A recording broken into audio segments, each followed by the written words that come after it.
প্রিয় শিক্ষার্থীবৃন্দ, সবাইকে স্বাগত। আমি মোহাম্মদ ইনামুল ইসলাম, সহকারী শিক্ষক ইংরেজি।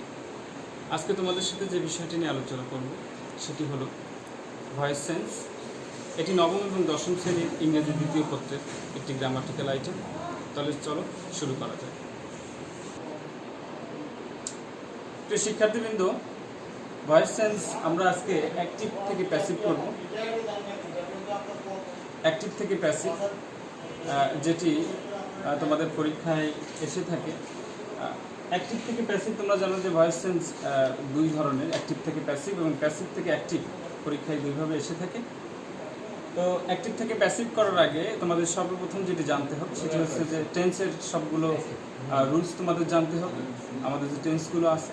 এবং তার পাশাপাশি তোমরা জানো যে ভয়েস সেন্সের কিন্তু নির্দিষ্ট অক্সিলারি ভার্ব আছে, যে অক্সিলারি ভার্বগুলো তোমাদেরকে অবশ্যই জানতে হবে। আমি বোর্ডে, তোমরা লক্ষ্য করো, আমি বোর্ডে ভয়েসের কিছু অ্যাক্টিভ অক্সিলারি ভার্ব লিখে রেখেছি। এগুলো খুবই গুরুত্বপূর্ণ এবং এগুলো প্রত্যেকটি সেন্টেন্সে কিন্তু ব্যবহার আছে। এখানে ইনডিফিনিট, কন্টিনিউয়াস এবং পারফেক্ট তিনটি অক্সিলারি ভার্ব আমি লিখে রেখেছি। ইনডিফিনিটের প্রেজেন্ট ইনডিফিনিট যদি হয়ে থাকে সেক্ষেত্রে আমরা পার্সন অনুযায়ী অ্যাম ইজ আর বসাবো, পাস্ট হলে ওয়াজ ওয়ার এবং ফিউচার হলে শ্যাল বি বা উইল বি বসাবো। যদি সেন্টেন্সটি কন্টিনিউয়াস হয়ে থাকে সেক্ষেত্রে পার্সন অনুযায়ী আমরা প্রেজেন্ট হলে অ্যাম বিং, ইজ বিং অথবা আর বিং, এবং যদি সেটা পাস্ট কন্টিনিউয়াস হয়ে থাকে তাহলে ওয়াজ বিং অথবা ওয়ার বিং। যদি ফিউচার কন্টিনিউয়াস হয়ে থাকে তাহলে শ্যাল বি বিং অথবা উইল বি বিং, এটি আমরা যোগ করব। আর যদি সেন্টেন্সটি পারফেক্ট হয়ে থাকে এবং সেটা যদি প্রেজেন্ট পারফেক্ট হয়ে থাকে তাহলে পার্সন অনুযায়ী আমরা হ্যাভ বিন অথবা হ্যাজ বিন বসাবো, আর পাস্ট হলে হ্যাড বিন বসাবো, এবং ফিউচার হলে শ্যাল হ্যাভ বিন অথবা উইল হ্যাভ বিন আমরা যোগ করব।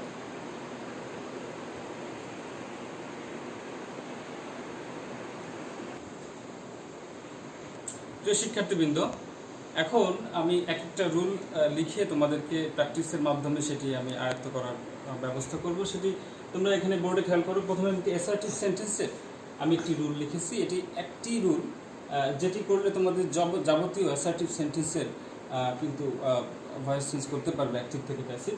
এখানে খেয়াল করো, প্রথমে তোমরা অবজেক্টিভ সাবজেক্টিভ ফর্ম লিখবে, তারপরে টেন্স ও পার্সন অনুযায়ী অক্সিলারি ভার্ব লিখবে, এবং তারপরে V3 যেটা পাস্ট পার্টিসিপল ফর্ম ভার্বের, তারপরে বাই, এবং তারপরে সাবজেক্টের অবজেক্টিভ ফর্ম লিখবে।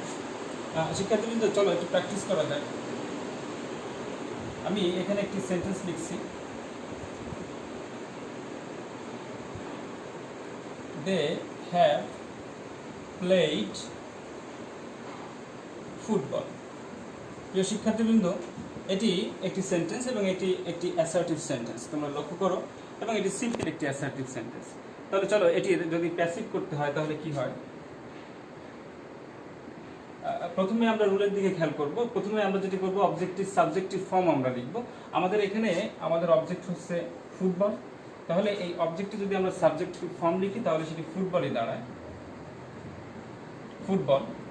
এরপরে আমরা টেন্স এবং পার্সন অনুযায়ী অক্সিলারি ভার্ব নিব। যেহেতু তোমরা লক্ষ্য করছো এটি প্রেজেন্ট পারফেক্ট টেন্সে আছে, সাবজেক্টের পরে হ্যাভ এবং V3 অবজেক্ট আছে, সেটি এটা প্রেজেন্ট পারফেক্ট টেন্সে আছে। এবং তোমরা জানো যে প্রেজেন্ট পারফেক্ট টেন্সের অক্সিলারি ভার্ব হিসেবে ভয়েস সেন্সে কিন্তু হ্যাভ বিন অথবা হ্যাজ বিন বসে থাকে। যেহেতু ফুটবল একটি থার্ড পারসন সিঙ্গুলার নাম্বার, সেক্ষেত্রে আমরা এখানে অক্সিলারি ভার্ব হিসেবে আমরা হ্যাজ বিন ব্যবহার করব। এরপরে যে নিয়মটি আছে সেটি হচ্ছে V3। আমাদের এখানে মূল ভার্ব হচ্ছে, এখানে প্লেড ছিল মূল ভার্ব, প্লে, এবং এটিকে যদি আমরা V3 লিখি তাহলে প্লেইডই হয়ে থাকে, প্লেইড। এরপরে রুল অনুযায়ী বাই লিখব, বাই, এবং সর্বশেষে সাবজেক্টিভ অবজেক্টিভ ফর্ম লিখব। এক্ষেত্রে আমাদের সাবজেক্ট হচ্ছে দে। তোমরা দেখতে পাচ্ছ যে দে হচ্ছে আমাদের এই সেন্টেন্সটির সাবজেক্ট, সেহেতু আমরা দের অবজেক্টিভ যে ফর্ম আছে সেটা হচ্ছে দেম। তাহলে football has been played by them, এটি হচ্ছে আমাদের অ্যাক্টিভ যে সেন্টেন্সটি ছিল, দে হ্যাভ প্লেড ফুটবল, এটির প্যাসিভ ফর্ম। তোমরা দেখতে পাচ্ছ, এটি তোমরা প্রথমে খেয়াল করবে যে এটি কোন টেন্সে আছে, সেই টেন্স অনুযায়ী তোমরা কিন্তু এখানে অক্সিলারি ভার্ব ব্যবহার করবে, এবং এই রুলটা মুখস্থ রেখে এই রুল অনুযায়ী তোমরা সাবজেক্ট অবজেক্ট এটা ব্যবহার করবে। এখানে আরেকটি রুল তোমরা লক্ষ্য করছো, মডাল ভার্ব যুক্ত কোনো সেন্টেন্স যদি থেকে থাকে মডাল ভার্ব, সেক্ষেত্রে may, might, can, could, must, ought to, going to, এই শব্দগুলো মডাল ভার্ব দিয়ে যদি কোনো সেন্টেন্স থেকে থাকে, তাহলে তোমরা যখন অ্যাক্টিভ থেকে প্যাসিভ করবে তখন আগের নিয়মটির মতো একই রকম, শুধু তোমরা এই মডাল ভার্বের পরে একটা বি যোগ করবে, আর সেই একই নিয়ম, আগের মতো একই নিয়ম, অ্যাসার্টিভ সেন্টেন্সের যে নিয়ম সেটি একই রকম। আমি একটি সেন্টেন্স লিখি, তোমরা খেয়াল করো, হি ক্যান প্লে ফুটবল। এটি মডাল ভার্বযুক্ত একটা সেন্টেন্স। এখানে দেখতে পাচ্ছ যে ক্যান আছে মডাল ভার্বযুক্ত। এখন এটিকে যখন তোমরা প্যাসিভ করবে তখন প্রথমে তোমরা যেটি করবে যে অবজেক্টের সাবজেক্টিভ ফর্মটা লিখবে। তাহলে ফুটবল যেহেতু আমাদের অবজেক্ট, এটি সাবজেক্ট হিসেবে বসলেও ফুটবলই হয়ে থাকে, ফুটবল। এরপরে আমাদের মডাল ভার্বটি লিখবে। এই সেন্টেন্সে মডাল ভার্ব হচ্ছে ক্যান, তোমরা এই ক্যানটাই লিখবে, ফুটবল ক্যান। এরপরে তোমরা রুল অনুযায়ী বি লিখবে, যেহেতু মডেল ভার্বের পরে এখানে বি, ক্যান বি। এরপরে তোমরা V3 লিখবে। এখানে আমাদের ভার্ব হচ্ছে প্লে, তোমরা দেখতে পাচ্ছ এখানে মূল ভার্ব প্লে, এর V3 লিখলে বা পাস্ট পার্টিসিপল ফর্ম লিখলে প্লেইড হয়। আর রুল অনুযায়ী এরপরে বাই হবে, বাই।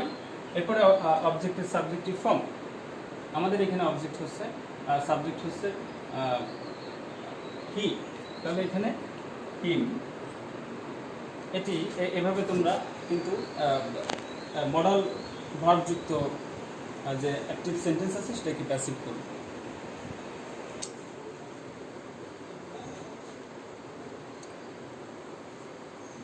প্রিয় শিক্ষার্থীবৃন্দ, এরপরে আমাদের অ্যাসার্টিভ সেন্টেন্সে কিন্তু অনেক সময় অবজেক্ট কিন্তু ডাবল হয়ে থাকে, দুইটা অবজেক্ট হয়ে থাকে। সেক্ষেত্রে আমরা এই নিয়মটি ফলো করব।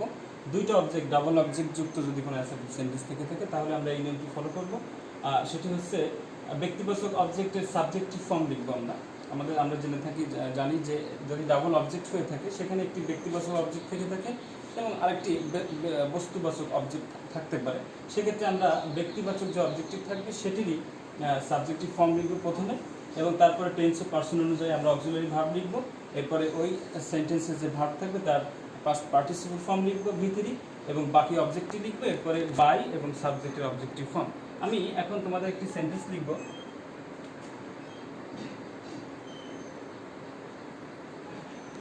I gave him a book. প্রিয় শিক্ষার্থী, তোমরা লক্ষ্য করলে এখানে দেখতে পাবে যে এখানে কিন্তু দুইটি অবজেক্ট আছে। এখানে হিম একটি অবজেক্ট এবং এ বুক আরেকটি অবজেক্ট। তাহলে এটা ডাবল অবজেক্ট যুক্ত একটি সেন্টেন্স। তাহলে আমরা এই নিয়মটি ফলো করে এই অ্যাক্টিভ সেন্টেন্সটি প্যাসিভ করব। তো প্রথমে আমরা এখানে যেহেতু ব্যক্তিবাচক অবজেক্ট হচ্ছে হিম এবং এটি হচ্ছে বস্তুবাচক অবজেক্ট, সুতরাং আমরা এই ব্যক্তিবাচক অবজেক্টটিকে আমাদের সাবজেক্ট হিসেবে আমরা ব্যবহার করব। তাহলে এখানে হিম, যখন আমরা এটাকে সাবজেক্ট করি তখন হি হয়, এবং তারপরে এই টেন্স এবং পার্সন অনুযায়ী অক্সিলারি ভার্ব। তোমরা লক্ষ্য করে দেখো, আই গেভ হিম এ বুক, এখানে ভার্ব টু আছে, সাবজেক্ট, ভার্ব টু এবং অবজেক্ট, সেহেতু এটি একটি পাস্ট ইনডিফিনিট টেন্স। সুতরাং পাস্ট ইনডিফিনিট টেন্সের অক্সিলারি ভার্ব হয়ে থাকে ওয়াজ অথবা ওয়্যার। যেহেতু আমাদের subject third person singular number, সেহেতু আমাদের এখানে ভার্ব হবে, অক্সিলারি ভার্ব হবে ওয়াজ, হি ওয়াজ। এরপরে আমাদের রুলে খেয়াল করো, এখানে আছে V3, আমাদের এখানে ভার্ব হচ্ছে গেভ, এটা V3 করলে হবে গিভেন। এবং বাকি যে অবজেক্টটি, এরপর আমরা বাকি অবজেক্টটি লিখব। বাকি অবজেক্ট হচ্ছে এ বুক, এটি আমরা লিখব, হি ওয়াজ গিভেন এ বুক। এরপর রুল অনুযায়ী বাই আছে, তাহলে আমরা এখানে বাই লিখব। এবার সাবজেক্টের অবজেক্টিভ ফর্মটা লিখব। আমাদের সাবজেক্ট হচ্ছে আই যখন অবজেক্টে পরিণত হয় তখন মি। তাহলে এই অ্যাক্টিভ সেন্টেন্সটি I gave him a book যখন আমরা প্যাসিভ করব তখন he was given a book by me. তাহলে এটি চেঞ্জ হয়ে গেল অ্যাক্টিভ থেকে প্যাসিভ। প্রিয় শিক্ষার্থীবৃন্দ, এবার আমরা ইম্পারেটিভ সেন্টেন্সের অ্যাক্টিভ থেকে প্যাসিভ করব। প্রথমে তোমরা খেয়াল করো, আমি এখানে মূল ভার্ব বা ভার্ব অন দিয়ে যদি কোনো সেন্টেন্স শুরু হয়ে থাকে, ইম্পারেটিভ সেন্টেন্স শুরু হয়ে থাকে, সেক্ষেত্রে আমরা এই নিয়মটি ফলো করব। সেটি হচ্ছে প্রথমে লেট এবং তারপরেই ওই অবজেক্টটি সাবজেক্ট হিসেবে আমরা ব্যবহার করব, এবং পরে বি, এবং তারপরে ওই সেন্টেন্সের ভার্বের পাস্ট পার্টিসিপল ফর্ম অর্থাৎ V3 লিখব। আমি এখানে একটি সেন্টেন্স তোমাদের জন্য লিখছি, ওপেন দি ডোর। প্রিয় শিক্ষার্থীবৃন্দ, ওপেন দি ডোর, তোমরা জানো যে মূল ভার্ব দিয়ে এখানে মূল ভার্ব দিয়ে শুরু হয়েছে এবং এটি একটি ইম্পারেটিভ সেন্টেন্স। এটিকে যখন আমরা প্যাসিভ করব তখন আমরা এই রুলটি খেয়াল করো, প্রথমে আমরা লেট লিখবো, যেহেতু মূল ভার্ব দিয়ে এখানে এটা কিন্তু ভার্ব অন বা মূল ভার্ব দিয়ে এটা শুরু হয়েছে, সুতরাং আমরা এটি লেট লিখবো প্রথমে প্যাসিভ করার শুরুতে লেট। এরপরে এখানে যে অবজেক্টটি আছে সেটি আমরা এখানে বসিয়ে দেবো। আমাদের এখানে অবজেক্ট হচ্ছে দি ডোর, সেটি কিন্তু আমরা এখানে সাবজেক্ট হিসেবে বসিয়ে দেবো, লেট দি ডোর। এরপরে আমাদের এখানে যে রুল অনুযায়ী বি আছে আমরা সেখানে বি লিখব এবং পরে সবশেষে V3। আমরা এখানে লক্ষ্য করব, শিক্ষার্থীবৃন্দ তোমরা লক্ষ্য করো, এখানে ভার্ব অন কিন্তু ওপেন, এবং ওপেনের যখন আমরা V3 বা পাস্ট পার্টিসিপল ফর্ম করি তখন সেটা হয় ওপেনড। সুতরাং ওপেন দি ডোর এটিকে যখন প্যাসিভ করা হয় তখন সেটি let the door be opened, এটি একটি মূল ভার্ব যুক্ত সেন্টেন্স। শিক্ষার্থীবৃন্দ তুমি লক্ষ্য করো, এই একই রুল দিয়ে যদি এখানে মূল ভার্বের সাথে আগে যদি ডু নট যোগ করা হয়, ডু নট বা ডোন্ট, যদি ডু নট যোগ প্লাস ডু নটের সাথে যদি মূল ভার্ব থেকে থাকে, যেমন আমি এখানে যদি এই সেন্টেন্সটি যদি আমি ডু নট এখানে যদি আমি এই সেন্টেন্সটি ডু নট দিয়ে যদি শুরু করি তাহলে কেমন হয় দেখো, do not open the door. তো শিক্ষার্থী, ডু নট ওপেন দি ডোর, এখানে তোমরা লক্ষ্য করো এখানে কিন্তু ডু নট যুক্ত ইম্পারেটিভ সেন্টেন্স। সুতরাং আমরা এখানে যে রুলটি করবো, এই লেটের সাথে আমরা লেটের আগে লেটের পরে আমরা নট যোগ করব, লেটের পরে আমরা নট যোগ করে এই সেন্টেন্সটি প্যাসিভ করব, আর বাকি সব একই রকম থেকে যাবে। তাহলে এটা প্রথমেই আমরা লেট নট লিখব, এরপরে অবজেক্টটি আমাদের যথারীতি অবজেক্ট হচ্ছে দি ডোর, সেটিকে লিখব, তারপরে রুল অনুযায়ী বি লিখব এবং V3 এখানে আমাদের ভার্ব অন হচ্ছে ওপেন, সেটিকে V3 করলে ওপেনড। শিক্ষার্থীবৃন্দ, লেট ডু নট দিয়ে যদি শুরু হয় তাহলে আমরা এই নিয়মটি শুধুমাত্র এখানে লেটের পরে নট যোগ করলে আমাদের আগের নিয়মে এটা প্যাসিভ হয়ে থাকবে। এরপরে যদি আমরা শুধু নেভার দিয়ে শুরু হয়ে থাকে, যদি নেভার দিয়ে শুরু হয় কোনো সেন্টেন্সের শুরুতে যদি নেভার থেকে থাকে তাহলে আমরা কি করব, আমরা সেখানে শুধুমাত্র এখানে লেটের পরে শুধু নেভার যোগ করব, লেটের সাথে আমরা লেটের পরে নেভার যোগ করব, আর বাকি নিয়মগুলো কিন্তু একই রকম থাকবে। সেক্ষেত্রে আমি একটা সেন্টেন্স লিখি, সেই আগের সেন্টেন্সটি আমি লিখছি, তোমরা খেয়াল করো, never open the door, never open the. তোমরা লক্ষ্য করো এখানে কিন্তু নেভার দ্বারা এই সেন্টেন্সে যুক্ত, তাহলে আমরা এই নিয়মটি ফলো করব, আগের সব একই থাকবে, শুধুমাত্র লেটের পরে নেভার যুক্ত হবে।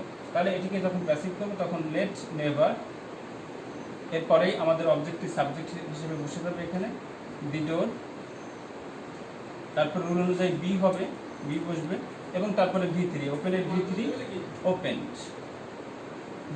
এভাবে শুধুমাত্র নট এবং নেভার যোগ করে আমরা বাকি দুটি ইম্পারেটিভ সেন্টেন্সকে অ্যাক্টিভ থেকে প্যাসিভ করতে পারব। প্রিয় শিক্ষার্থীবৃন্দ, ইম্পারেটিভ সেন্টেন্সের আরেকটি রুল তোমাদের সামনে এখন দেখাচ্ছি, সেটা হচ্ছে লেট এর পরে যদি ব্যক্তিবাচক অবজেক্ট থেকে থাকে। তোমরা জানো যে ব্যক্তিবাচক object me, us, you, them, him, her, এগুলো হচ্ছে ব্যক্তিবাচক অবজেক্ট। এই লেটের পরেই যদি কোনো ব্যক্তিবাচক অবজেক্ট যুক্ত কোনো সেন্টেন্স যদি থেকে থাকে তাহলে সেটিকে যখন আমরা প্যাসিভ করবো তখন এই নিয়মটি আমরা ফলো করবো। সেটি হচ্ছে প্রথমে লেট হবে, তারপরে ওই ব্যক্তিবাচক লেটের পরেই ওই সেন্টেন্সের অবজেক্টটি সাবজেক্ট হিসেবে বসবে, তারপরেই বি বসবে এবং তারপরে ওই সেন্টেন্সের ভার্বের ফার্স্ট পার্টিসিপল ফর্ম V3, তারপরে বাই এবং সর্বশেষে ব্যক্তিবাচক অবজেক্টটি আমরা বসিয়ে দেবো। তাহলে আমি একটা সেন্টেন্স লিখি, তোমরা লক্ষ্য করো, লেট দেম প্লে ফুটবল। এই সেন্টেন্সটি তোমরা দেখতে পাচ্ছ যে লেটের পরেই কিন্তু একটি ব্যক্তিবাচক অবজেক্ট আছে, লেটের পরেই একটি ব্যক্তিবাচক অবজেক্ট আছে এবং এই সেন্টেন্সটি যখন আমরা প্যাসিভ করব তখন আমরা এই নিয়মটি ফলো করব। প্রথমে লেট, এরপরে অবজেক্টটি, আমাদের এই সেন্টেন্সের অবজেক্ট হচ্ছে ফুটবল। তোমরা লক্ষ্য করছো এই সেন্টেন্সের অবজেক্ট কি, ফুটবল। তাহলে আমরা এটা এখানে ফুটবলের সাবজেক্টিভ ফর্ম ও কিন্তু ফুটবল হয়ে থাকে, লেট ফুটবল। এরপরে আমাদের রুল অনুযায়ী বি, আমরা বি ভার্ব এখানে বসিয়ে দেবো, তারপরে V3। তোমরা লক্ষ্য করো এই সেন্টেন্সের ভার্ব হচ্ছে প্লে, মূল ভার্ব প্লে, এবং এই প্লের ভিতরে কিন্তু প্লেট। এরপরে রুল অনুযায়ী বাই, আমরা এখানে বাই বসাবো, এবং সর্বশেষে ব্যক্তিবাচক যে অবজেক্টিভ থাকবে, তোমরা জানো যে এখানে ব্যক্তিবাচক অবজেক্ট হচ্ছে দেন, তাহলে আমরা এটা এখানে বসিয়ে দেবো then. Plate, football be played by দেন।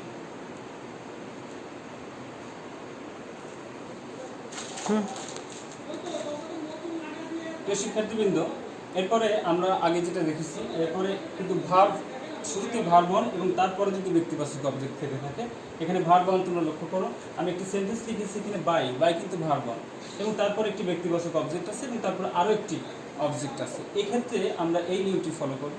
আমরা লেটের পরে মেইন যে অবজেক্টটি থাকবে সেটি লিখব, এরপরে বি, তারপরে ভি3, তারপরে ফর লিখবে এবং শেষে ব্যক্তিবাচক অবজেক্টটি লিখবে। তোমরা লক্ষ্য করো এখানে মূল ভাব কিন্তু বাই দিয়ে শুরু হয়েছে, মূল ভাব বাই, এবং তারপরেই ব্যক্তিবাচক অবজেক্ট হিসেবে মি আছে। তাহলে চলো এই রুলটি অনুসরণ করে আমরা এটি প্যাসিভ করি। তাহলে প্রথমেই আমরা লেট লিখব এবং তারপরে মেইন অবজেক্ট। এখানে মেইন অবজেক্ট কিন্তু a shirt, let a shirt. তারপরে আমরা রুল অনুযায়ী বি লিখব, বি, তারপরে ভি3, আমরা এখন লক্ষ্য করো বাই হচ্ছে এখানে ভি3, বাই এর ভি3 হচ্ছে বা পাস্ট পার্টিসিপল ফর্ম হচ্ছে বট, তারপরে রুল অনুযায়ী ফর, এবং সর্বশেষ যে ব্যক্তিবাচক অবজেক্টটি এই সেন্টেন্সে সেটি হচ্ছে মি। এটি হচ্ছে ব্যক্তিবাচক অবজেক্ট এবং এটি আমরা এখানে লিখে দেব মি। তাহলে let a shirt be bought for me, এটি হচ্ছে আমাদের এই সেন্টেন্সের অ্যাক্টিভ থেকে প্যাসিভ। তো শিক্ষার্থীবৃন্দ, এছাড়াও আমাদের ইন্টারোগেটিভ সেন্টেন্সের কিন্তু অ্যাক্টিভ থেকে প্যাসিভ করতে হয়, যেটি আমি তোমাদেরকে অন্য একটা ক্লাসে সেটি আলোচনা করব।